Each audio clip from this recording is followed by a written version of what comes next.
Hi everyone! So welcome back to my video.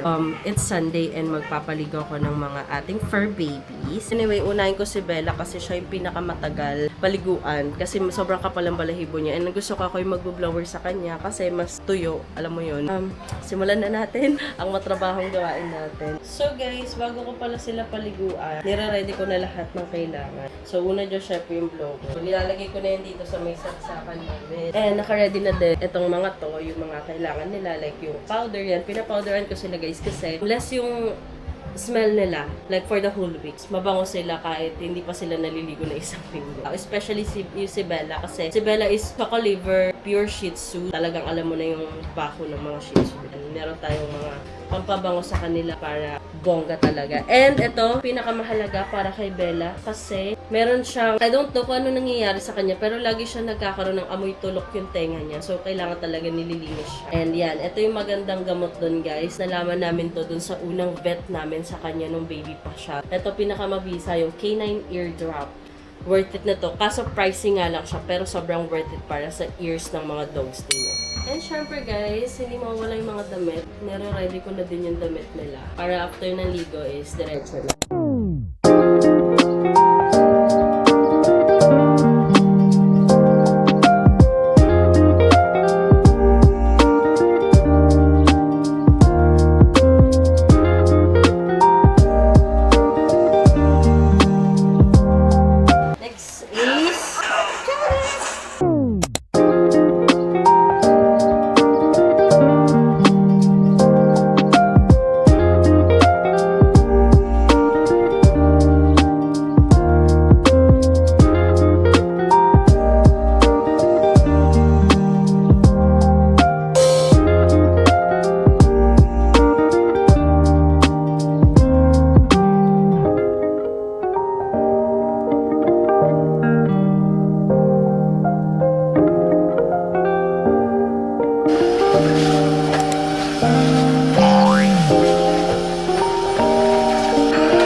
Pirasong iPhone, mga kahombre ko.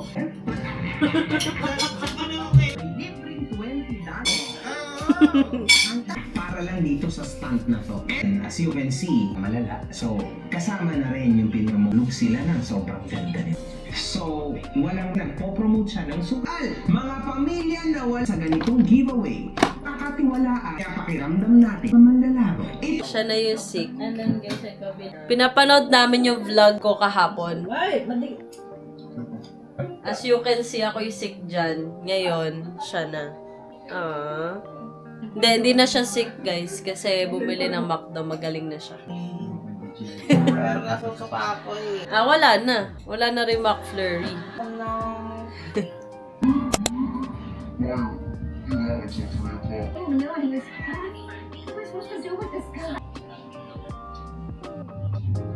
Hi guys! So, meron pinabili si baby. Sabi niya, try daw namin. Pie siya from McDo. One, choco lava and taro custard. Parang siya na lang titikim nito kasi hindi ako hilig sa taro. So, bumili ako ng McDo guys. Gusto ko lang manlibre. Tsaka cravings ko din naman. Thank you. So, eto muna.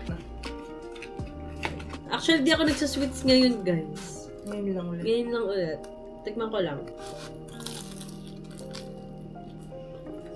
Mamantika. Ako naman, hindi siya sobrang tamis, pero ano nga lang, Masarap siya, pero ano, medyo oily siya. ma-oil siya sobra. Baka siguro pinito yan. Parang hindi pag- siya, binake. Parang pag kagat mo, puro oil yung lalabas. Ganun. Pero masarap. Masarap. Hindi siya sobrang tamis. Ay, ngayon ko pala natikman yung bagay. Eto guys, oh. Yan guys. Yung feeling niya sa loob. Yeah. Masarap siya. Hindi siya super duper sweet.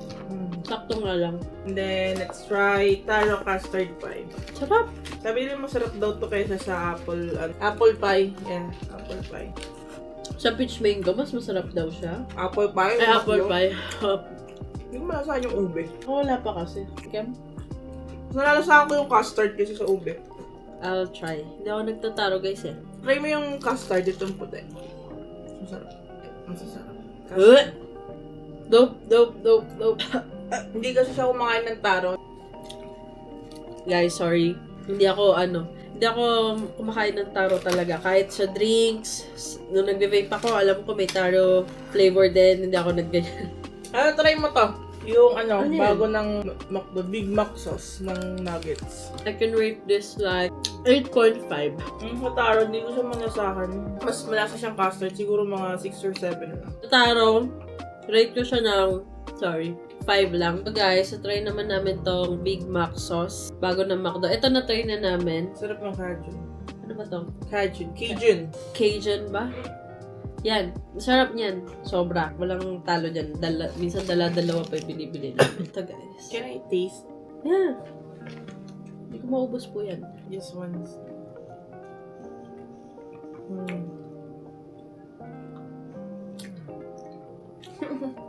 Pang Big Mac nga siya. Yung sauce ng Big Mac. Yun nga. Sarap. Pero, ito pa din number 1 ko guys. Yeah. The Cajun. Para siya maraming pickles. Mahal to sa regular fries. Yeah. Guys, ito yung sasabi namin isa yung pop potato. So, this is pop potato. Tapos, yun yung gano'n sa kalit. Yun lang.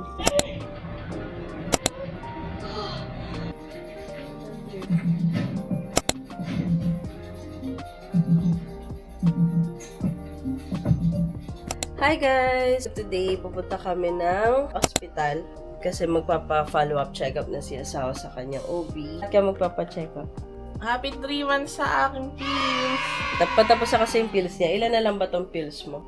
2 na lang yung pills niya. So, kailangan na niya magpa-follow up sa kanyang OB. Ayoko naman siya mag-relay sa pills kasi sobrang grabe din yung side effect. Pero tolerable naman siya. Pero at the same time, medyo mga dizziness. Guys, super init. Sana lang hindi super liwanag sa video. Nag-half day ka naman ah. At least totoo naman yung check-up mo. Hindi ka naman nagsinungaling ngayon. Hindi gusto ko din magpa-check up na kasi mas okay yung advance na patapos na yung kaysa yung tapos na talaga. Kasi hindi ko na alam ano next nun, di ba? Para pag doon sa part na yun na bilang nagkaroon na ako. Hindi ba dapat take ako ng Buti nga umukay after nung confine mo again. Taxes lang talaga pero tsagain lang. Maganda yung pampastop na yung binigay sa'yo. Hindi kasi yun advisable inumin hanggang 7 days lang. Dapat nga lang twice a day lang siya, 7 days. Hindi siya pwedeng lumagpas.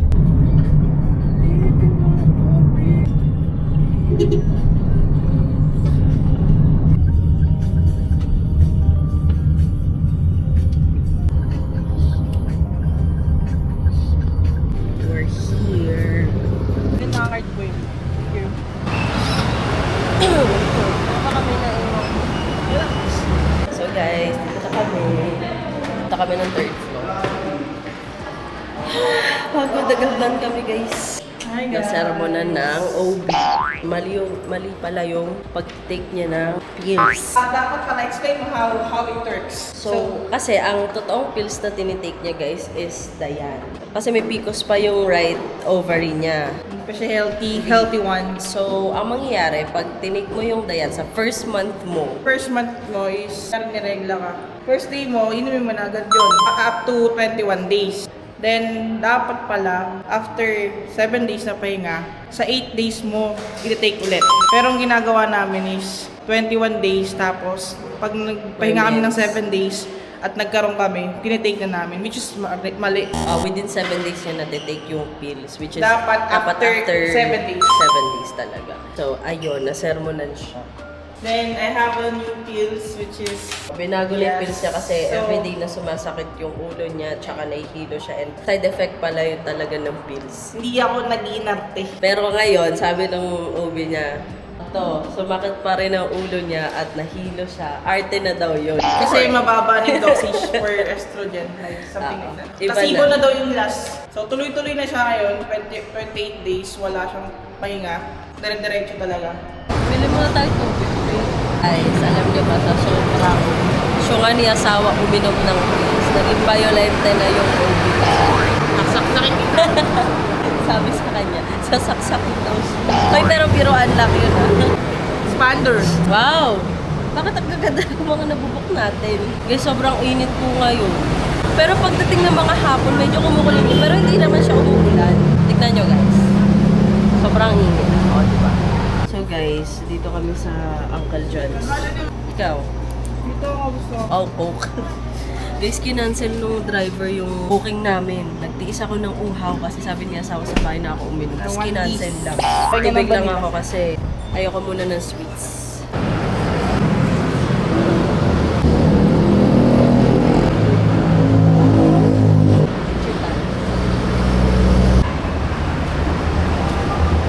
Afternoon po. Gabi, apakainit sa labas, sis. So, pag uwi, maghanap pa kami ng hardware.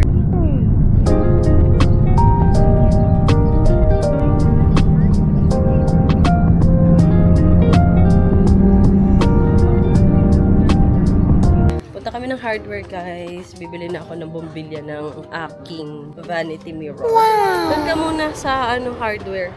Ang init, guys. Sana hindi mag-overheat tong ko. First time ko pinang-vlog tong DJI sa ganito kainit na araw. Sobrang init, be. Kasi ngayon alas 12. 12 noon kasi, guys, kaya sobrang tirik yung araw. Bibili na kami ng ilaw, guys. Para, guys, bago kami mag-birthday, maliwanag sa kwarto. Meron kami kita nyo kami, hindi kami drained. Grabe, ang mahal na rin ng ilaw ngayon. Bumbilya. Dati kuryente lang ngayon, bumbilya na. And I'm planning to change my vanity mirror. Yung LED na talaga siya. Hindi na siya kailangan ng bumbilya kasi medyo hassle yung bumbilya. Ito na siya, guys. Kaso 5 watts yung dalawang yellow. Tama? Dalawang yellow tone ko is 5 watts. Konti lang naman dinagdag niya sa 3 watts. So, I think it's fine. It's good. Next stop namin, bibili kami punta kami palengke, bibili kami ng chicken. Magtitinola sila papa today. Mamaya guys, makikita nyo yung ilaw kapag nakabit na namin doon sa bahay. Para lang sa'yo. Ay, ginagin ka. Punta na kami sa palengke. Wawa pa din ako. Ano ba yan? Bili kami ng chicken, ng patola. Patola ba? Sayote. Sayote pala. Tsaka yung dahon ng sili. Bite na kami chicken, guys. Ito may tao ng sili, te? Tao ng sili ba ito, te? Hi everyone. Dito na kami sa village. So, pinabili ko si asawa ng buko kasi gusto ko ng buko, especially mainit ngayon. Sa mga hindi nakakaalam guys, ako po ay may UTI. So, pag masyadong mainit yung panahon, tapos di ako nagiinom ng buko, talagang humahapdi yung hindi ko isasabi kung gano'n mahapdi. Pero mahapdi siya, tapos parang binabalisaw-saw. Pero right now naman, hindi naman siya ganun. Gusto ko lang ng buko kasi ang init talaga. Pili ko nga nasunog na yung balat ko. Tanghali kasi ngayon guys eh. Parang very wrong yung labas namin. Pero kasi hinahabol din namin yung hardware na magsara. Ito guys, so yung bukuhan. Ayun. Ito na yung buko guys. And then mag-yellow na lang doon para refreshing. Pwede naman ako magpatimpla ng palamig kay mama pero hindi ko na pinatimpla kasi nga medyo matamis yun. So gusto ko muna healthy yung inumin na yun. Mahirap pagkasakit guys. So kailangan healthy yung mga kinakain tsaka inumin. Dito na kami sa bahay guys. And try na natin itong mga ilaw na binili natin. Dalawa na lang kasi natira dahil yung papa ko ang galing. Pag napupunti yung ilaw sa labas, kinukuha niya yung bumbilya ko. So, ikakabit natin siya ngayon isa-isa din. Tignan niyo yung result. Ito yung wala pa kaming ilaw. Ayun lang ilaw namin, yung ginagamit naming ilaw. Yung decharge na mabilis ma-load. Guys, nakabit ko na po yung ilaw. And ito yung without. Nakikita yung haggard face ko. Ito yung with. Wow! Kitang-kita na ba kami ni asawa? At kung gaano kagulo yung kwarto namin kasi kakarating lang natin. Papakita ko sa inyo, ayusin ko lang muna yung front. Guys, ito yung vanity natin. Pero dito sa mga gulo dito sa gilid ko nakikita man. Pero ito talaga yun. Sa gitna yung dalawang yellow tone. para balance siya. And ngayon ko na lang ulit nakita yung vanity ko na ganyan. And madumi pa siya, hindi ko pa siya nalilinis.